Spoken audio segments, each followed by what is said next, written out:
Discussion about the chapter 2 computer softwares. So there are the many types of software are using in our computer system, but basically the software is divided by three main parts. First one is application software, second one utility software, third one system software. In application software also there are two parts. इसके दो basics parts होते हैं. पहला होता है general purpose पे use जो अपने सॉफ्टवेयर यूज करते हैं, and second thing special purpose use of software जो हम यूज करते हैं. जनरल इसके बहुत सारे सब टॉपिक्स हैं. Okay, now the general purpose software are word processors, spreadsheets, presentation softwares, desktop publishings, database management systems, and last one multimedia softwares. These are the types of applications general purpose softwares. Second thing special purpose. Special purpose मतलब जो official works जो होते हैं उसके जगह पे कौन कौन से सॉफ्टवेयर यूज़ किया जाता है. जैसे हम कहीं अगर घूमने जाते हैं तो हमें टिकट बुक करना रहता है, तो उसके लिए क्या होता है स्पेशल सॉफ्टवेयर का यूज़ किया जाता है जो रिजर्वेशन सिस्टम्स के अंदर से आते हैं. फिर एक होता है अकाउंटिंग सॉफ्टवेयर. कहीं जैसे हम कहीं शॉप जाते हैं, किसी मॉल पे हमें परचेजिंग करना है, तो वो जो बिल जनरेट करके देते हैं वो अकाउंट से रिलेटेड सॉफ्टवेयर होते हैं. जैसा so this one is special purpose of softwares. Okay, अब अपन स्टार्ट करते हैं जनरल पर्पस के जो बेसिक टॉपिक्स हैं उसमें कौन कौन से हैं. So first general purpose software that means जो बेसिक नीड्स होते हैं लोगों को कि हमको अगर सॉफ्टवेयर सिस्टम में काम करना है, कंप्यूटर में काम करना है, तो बेसिक जो नीड्स हैं जैसे कैलकुलेट करने के लिए उनको कैलकुलेटर रहता है, तो वैसे जो बेसिक नीड्स होते हैं उसको होते हैं general purpose of software system. So first one is a word processor. Word processor क्या होता है? A word processor is used to create, writing text, design the flyers, and create many other types of documentation parts. मतलब अपने को अगर computer में basics simple सा एक पैराग्राफ लिखना है, एक एसे लिखना है, फिर एक लेटर टाइप करना है, तो उसके लिए वर्ड प्रोसेसर यूज होता है. This is the part of MS Microsoft. ठीक है. फिर सेकेंड हमारा पार्ट आता है स्प्रेडशीट्स. अब ये डेटा अरेंजमेंट्स में काम आते हैं. स्प्रेडशीट करते हैं जिसमें डेटा ऑफ कलेक्शंस. सपोज हमारे क्लास पे हम इस क्लास पे पढ़ा रहे हैं, तो यहाँ पे हमारे पास टोटल 50 स्टूडेंट्स हैं, तो इनका जो हम डेटा शीट प्रिपेयर करेंगे, सिस्टम पे एक डेटा शीट प्रिपेयर करेंगे, वो होता है स्प्रेडशीट जिसमें पूरे बच्चों के डिटेल्स होते हैं. So spreadsheet is divided into the row and columns. तो रो एंड कॉलम्स पे डिवाइड रहता है. जैसे रो एंड कॉलम्स आपको तो पता ही होगा, मैथ्स में भी पढ़ते हैं रो एंड कॉलम्स. जैसा तो ये मैंने डिवाइड कर दिया. सो दिस वन कॉलम, ये जो मैंने वर्टिकल लाइन ड्रॉ की है ये हो गए कॉलम्स, और 1 2 3 ये हो गए तुम्हारे rows. So this one row and vertical lines are column. ठीक है. So spreadsheet the row and column divide the two parts and performing the calculating display the data in the from charts and graph in the method of chart and graph के द्वारा. अगर मैंने यहाँ पे एक कोई डेटा बनाया, हमने प्रीवियस क्लास में भी पढ़ा था ये स्प्रेडशीट के बारे में जो हम एक्सेल शीट पे भी प्रिपेयर करते थे. तो मैंने यहाँ पे कोई डेटा बनाया, यहाँ पे contact number, serial numbers, name of the students, name of the parents, and इसमें मैथ्स या फिर सब्जेक्ट मैंने ऐड किया, उसमें कितने कितने मार्क्स ले हैं. तो जब हम ये पूरा डेटा फिल कर लेंगे, एक शीट को हम प्रिपेयर कर लेंगे, और जब सेलेक्ट करेंगे उसे माउस के हेल्प से, just click right click on click and drag the whole pages. ठीक है. पूरे पेज को क्लिक करके यहाँ ड्रैग करके जब सेलेक्ट करेंगे, फिर ऊपर आपके पास बहुत सारे ऑप्शंस रहते हैं.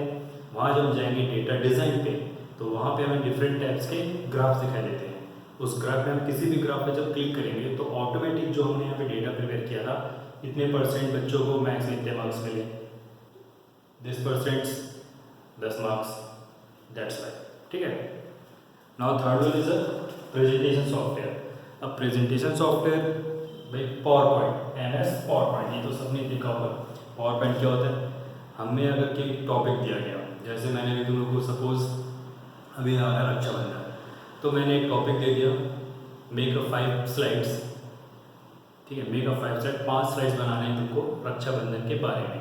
तो तुम उसमें पावर पॉइंट में जाओगे, वहाँ पे स्लाइड सेलेक्ट करोगे, पेज सेलेक्ट करोगे, पेज डिज़ाइंस करोगे, एंड अकॉर्डिंग टू योर, अब तुम अपने हिसाब से उसमें रक्षाबंधन के बारे में साइड बाय साइड एक एक साइड पे एक paragraph and insert picture also, picture भी डाल सकते हैं उसमें. तो ये होता है प्रेजेंटेशन सॉफ्टवेयर. फिर desktop publishing. Desktop publishing actually होता है ये न्यूज़लेटर है जो न्यूज़ लिखते हैं। हमने देखते हैं कि मार्केट में हमें बहुत सारे न्यूज़पेपर के साथ, जैसे हमको बाल भास्कर मिलता है छोटे बच्चों के लिए जो बाल भास्कर आते हैं, मैगजीन्स मिलते हैं बहुत सारे। तो ये जो मैगजीन के फ्रंट पेजेस होते हैं उसको डिज़ाइन करने के लिए एक सॉफ्टवेयर होता है desktop publish. Okay, next fifth one is the database management system. अब हमने जो स्प्रेडशीट पे हमने जो डेटा कलेक्शन बनाया था, डेटा शीट जो प्रिपेयर किया था, उसको रिट्रीव करने के लिए और storage of updating and retrieval of the data by creating database, it's called data system। मतलब उस स्प्रेडशीट्स में जो डेटा हमने प्रिपेयर करके रखा हुआ है उसे रिट्रीव करना है, ठीक है, और उसे अपडेशंस भी करने हैं। तो उसके लिए अलग से एक डेटाबेस का सिस्टम होता है जिसको डेटाबेस मैनेजमेंट सिस्टम बोला जाता है। नेक्स्ट वन इज मल्टीमीडिया मतलब वीडियोस, इमेजेस, ऑडियोज। अगर हमें कोई मूवी देखनी है तो उसके लिए हमें उसके लिए सॉफ्टवेयर चाहिए, जैसे विंडोज़ मीडिया प्लेयर हो गया, VLC प्लेयर्स हो गए। तो किसी वीडियो या ऑडियो को भी चलाने के लिए जो हम सॉफ्टवेयर यूज़ करते हैं, ठीक है, audio that means just listen, songs होंगे बस, जिसको हम विजुअल, जिसको देख नहीं सकते, वो होते हैं ऑडियोज होते हैं, ठीक है, MP3 सॉन्ग्स हो गए। तो उसे भी हमें सुनने के लिए एक सॉफ्टवेयर डालना पड़ता है जिसको मल्टीमीडिया बोलते हैं। और वीडियो सेम, वीडियो जिसको हम देख सकते हैं विजुअल होता है, और उसे देखने के लिए भी सॉफ्टवेयर डालना पड़ेगा। तो ऑडियो वीडियो दोनों एक ही में इन्वर्ट होते हैं। अगर आप उसका MP3 चला रहे हो तो MP3 चलेगा, वीडियो है तो वीडियो। तो ये होते हैं multimedia softwares. Okay, so second one is special purpose softwares. Special purpose जो स्पेशल थिंग्स के लिए यूज़ होते हैं, जैसे अगर हमको कोई टिकट बुक करनी है तो टिकट बुक करने के लिए हमें कोई सॉफ्टवेयर चाहिए, तो वो स्पेशल पर्पस सॉफ्टवेयर के अंदर में आ जाएगा। जैसे बहुत सारे एग्जाम्पल है, रिजर्वेशन काउंटर्स हो गए, हमें टिकट चाहिए तो रिजर्वेशन कराना पड़ेगा, फ्लाइट्स का टिकट कराएं तो भी रिजर्वेशन कराने पड़ेंगे। तो ये रिजर्वेशन स्पेशल पर्पस सॉफ्टवेयर के अंदर में आते हैं। इसका एक और पार्ट होता है अकाउंटिंग पार्ट। अकाउंटिंग जैसे स्टार्टिंग में बताया था मैंने, अगर हम कहीं मॉल जा रहे हैं और हमने बहुत सारे सामान परचेज किए हैं तो उसकी बिलिंग पर करवाते हैं। तो वो बिलिंग कहाँ से निकलता है, उसके लिए स्पेशल सॉफ्टवेयर होते हैं जिसको हम टैली बोलते हैं। तो ऐसे टैली जैसे भी बहुत सारे डिफरेंट सॉफ्टवेयर्स आते हैं जो कि अकाउंट से रिलेटेड से रहते हैं, ठीक है। Okay, now second software utility software. So utility software that means the utility software has to program, maintains, manage and control the computer resources. मतलब यूटिलिटीज एक ऐसा सॉफ्टवेयर होता है जो तुम्हारे कंप्यूटर सिस्टम को पूरा मैनेज कर रखता है। जो भी अननेसेसरी फाइल्स होंगी उसको जिस ड्राइव पे जहाँ पे स्टोर करना है वहाँ पे जाके वो स्टोर करता है। सो अननेसेसरी फाइल्स को मैनेज करते हैं एंड जो तुम्हारे रिसोर्सेज होते हैं उसको अच्छे से मैनेज स्टोर करके रखा रहता है। तो इसके कुछ बेसिक सॉफ्टवेयर होते हैं, ठीक है। So first one is antivirus. आपने तो वायरस जानते होंगे, वायरस, ठीक है। वायरस क्या होता है, जो इन्फेक्टेड फाइल्स होते हैं, ठीक है। इन्फेक्टेड मतलब बोला जाए जिस टाइप से कुछ में अननेसेसरी फाइल्स हो गए जो कि हमारे दूसरे किसी सॉफ्टवेयर की फाइल्स को करेक्ट कर देता है। तो ये जस्ट जनरली ये पेन ड्राइव के थ्रू आते हैं। पेन ड्राइव अगर हमने एक सिस्टम से दूसरे सिस्टम में पेन ड्राइव लगाया विदाउट स्कैन, बिना स्कैन किए हुए, तो उसमें जो करेक्ट फाइल्स होंगे वो आके हमारे मेन्स प्रोग्राम फाइल्स पे अंदर चले जाता है और वहाँ के हमारे फाइल्स को डिफेक्ट कर देता है, जिसके कारण हमारे पूरे सिस्टम में फिर वायरस के अलग अलग डिफरेंट टाइप के फोल्डर्स आ जाते हैं। तो वो होता है हमारा एंटीवायरस।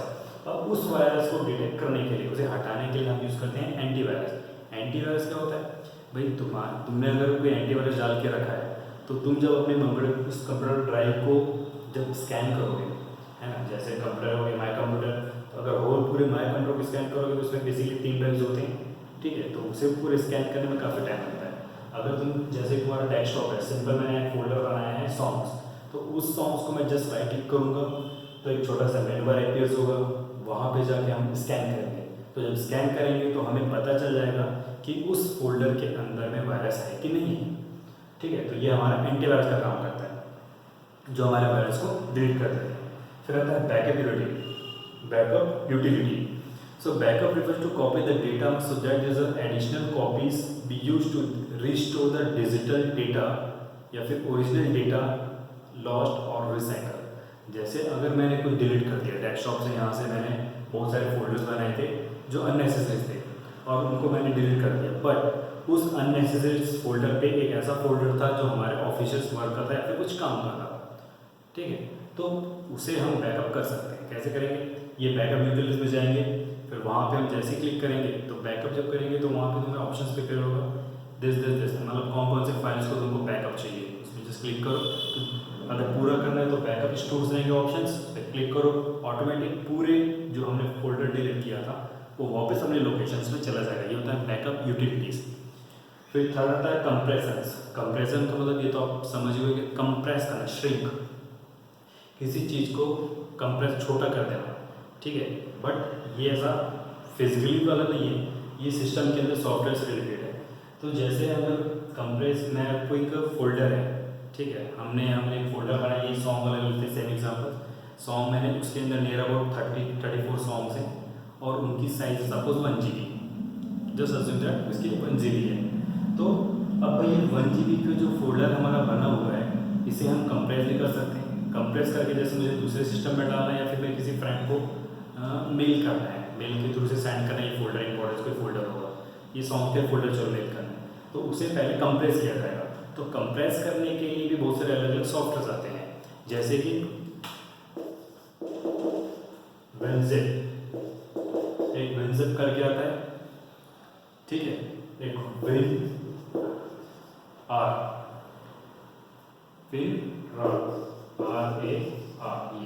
तो अभी बेसिकली इन दोनों में से सबसे ज़्यादा ये यूज़ हो रहा है। ये थोड़ा इजी, इसको अपन यूज़ कर सकते हैं, ये थोड़ा सा डिफिकल्ट हो जाता है क्योंकि इसमें फिर कंप्रेस करने को WinZip में क्या होता है, आप जब उस फोल्डर को कंप्रेस करोगे तो फिर आपके प्रोग्राम फाइल में जाएगा, प्रोग्राम फाइल से फिर उठा के उसे कॉपी पेस्ट करो जिस फोल्डर में उसे डालना है, तो इस थोड़ा सा डिफिकल्टी मेथड है। तो अभी डायरेक्ट विनर यूज़ होता है ना, विनर बस जस्ट क्लिक करो, विनर ऑप्शंस आपके टूल्स में रहेंगे, वहाँ पे जितने कंप्रेशन ऑप्शंस है वहाँ से अपन उसे क्लिक किए, ऑटोमेटिक फिर वो जो हमारा 1 GB का फोल्डर बना हुआ था वो शॉर्ट होके नियर अबाउट 700 MB इस टाइप से वो फोल्डर बन जाएगा। तो ये होता है तुम्हारा कंपैरिजंस। फिर आता है डिस्क क्लीनअप। अब डिस्क क्लीनअप क्या होता है, मतलब अगर हमारे पास फोल्डर है, हमारे पास फोल्डर है, हमारा फोल्डर जैसे मैंने डी ड्राइव में मैंने बहुत सारे फोल्डर्स बनाए हैं, ठीक है, एक सॉन्ग का फोल्डर हो गया, एक मूवीज़ के फोल्डर्स हो गए, एक इमेजेस के फोल्डर हो गए, ठीक है, ये 3 फोल्डर मैंने प्रिपेयर किए हैं, सॉन्ग्स, मूवीज़ एंड इमेजेस। तो अब क्या करना है, अब इसके अंदर जैसे मैंने पहला फोल्डर लिया सॉन्ग्स, ठीक है, अब सॉन्ग्स के अंदर जो भाई अननेसेसरी फाइल्स होंगे, ठीक है, अभी हम डिस्क्लेमर के बात कर रहे हैं, तो जो लॉन्गर, अब इसके अंदर जैसे बहुत सारे सॉन्ग्स के अंदर अलग अलग डिफरेंस कैटेगरी के सॉन्ग्स हैं फोल्डर, ठीक है, तो जो लॉन्गर टाइम से यूज़ नहीं हुए हैं और यूज हो ही नहीं रहे हैं वो, तो जब माय कंप्यूटर में जाके डिस्क क्लीनअप ऑप्शन पे क्लिक करेंगे तो वहाँ पे हमारा ये फोल्डर भी शो होता है और एक बड़ा सा हॉरिजॉन्टल पोजीशंस पे एक प्रोसेस चालू हो जाती है, जिसपे क्या होता है ब्लू एंड रेड, ये 2 कलर के ऑप्शंस वहाँ पे आते रहते हैं। तो ब्लू हमारा क्या होता है, ये ब्लू रेड वाला होता है जो रेड ये शो करता है कि हमारा जो फोल्डर है वो पूरा फुली हो चुका है, पूरा पैक्ड है, ठीक है, मतलब उसमें बिल्कुल भी स्पेस नहीं है। और जब हम डिस्क क्लीनअप स्टार्ट करेंगे, जब स्टार्ट करेंगे उस फोल्डर का, तो ये जो रेड पार्ट है यहाँ तक फिल रहेगा, धीरे धीरे कंप्रेस होते कम होते होते वो ब्लू में कन्वर्ट हो जाता है। मतलब जो अनयूज्ड फोल्डर्स होते हैं काफ़ी देर तक यूज नहीं है, उसको क्लीन करने के लिए काम आता है डिस्क क्लीनअप, ठीक है। सो आज के लिए इतना ही टॉपिक, हमने क्या क्या पढ़ लिया, एप्लीकेशन सॉफ्टवेयर्स, एप्लीकेशन के अंदर जनरल पर्पस पे जो बहुत सारे सॉफ्टवेयर्स होते हैं, MS वर्ड हो गया, ठीक है, स्प्रेडशीट हो गए, और फिर सेकेंड हमने पढ़ा था स्पेशल पर्पस में जिसपे रिलेशन काउंटर और अकाउंटिंग से रिलेटेड जो सॉफ्टवेयर यूज होता है, टैली एंड यूटिलिटी सॉफ्टवेयर। तो ये हमने antivirus, backup utility, comparisons and disc cleanup. तो आज के लिए फिर इतना ही, बाकी हम नेक्स्ट क्लास पे जो हमारा लास्ट टॉपिक बच गया सिस्टम सॉफ्टवेयर। अब सिस्टम सॉफ्टवेयर में कितने सारे पार्ट्स होते हैं, क्या क्या होते हैं, वो हम नेक्स्ट क्लास में आपको बताऊँगा, ठीक है। Thank you.